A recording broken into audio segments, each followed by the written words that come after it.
So, hello mga kablagitan. Andito tayo na sa simbahan ng Christ the King. Mag-aayos tayo ng Christmas decor. Kasi nga, siyempre, ang atake natin ngayon ay mga glorious decoration namin. So, samahan ko kami. Tingnan natin kung anong mangyayari. Ingay. Ayan, dito tayo. See that? Andito tayo na sa simbahan ng Christ the King kasi mag-aayos tayo ng Christmas decor para sa nalalapit na Christmas event. So, ito na sila, mga Amore Girls.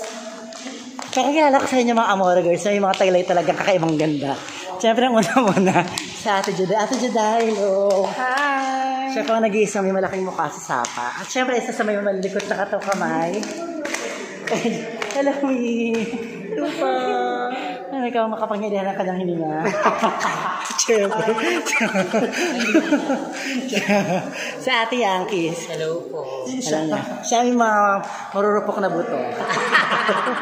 So, ayun mga kablagadang mag-ayos kami ng Christmas decor dito sa simbahan. Hindi ko makahinga. Mamaya na ulit, samahan nyo kami mag-ayos. Alam niyo na yan. Ay, naku. So, hello mga kablagadang. Kakain muna kami dahil nagugutom na wala pa kaming lunch. Andito kami ngayon sa... Saan mo yung rice cooker? Andito kami ngayon sa tindahan ni Kuya Gado. Yung Kuya Gado? Ito. Perfect sa kanila. So, siyempre may dala akong rice cooker kasi nagugutom na ako. Dito kami kakain. Ayan. So, halika na, samahan nyo kami kumain. Pag lagay, alam nyo na yan.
hello mga kablagadag. So, ayan. Tapos ko nang gawin ng...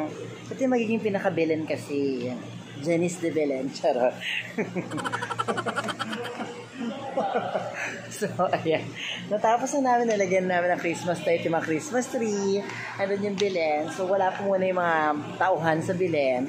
Siguro next week pa, nagsimula ng simbang gabi, tsaka ilalagay. And then, natapos na rin namin yung mga design sa mga paligid ng simbahan. Ayan, paikot siya hanggang dito sa kabila. And then, ito na yung pinakalas na ginagawa namin. Ayan, mga ginagawa nila. Mga Christmas tree. So, ayan. Tapos na kasi malulobat na ako. So, tapos na itong vlog na to. Alam nyo na yan. Wala tayong dapat mapag-usapan siya. Pag-usapan pa. So, that's our vlog for today, mga kablagadag. Merry Christmas and Happy New Year. So, bye everyone!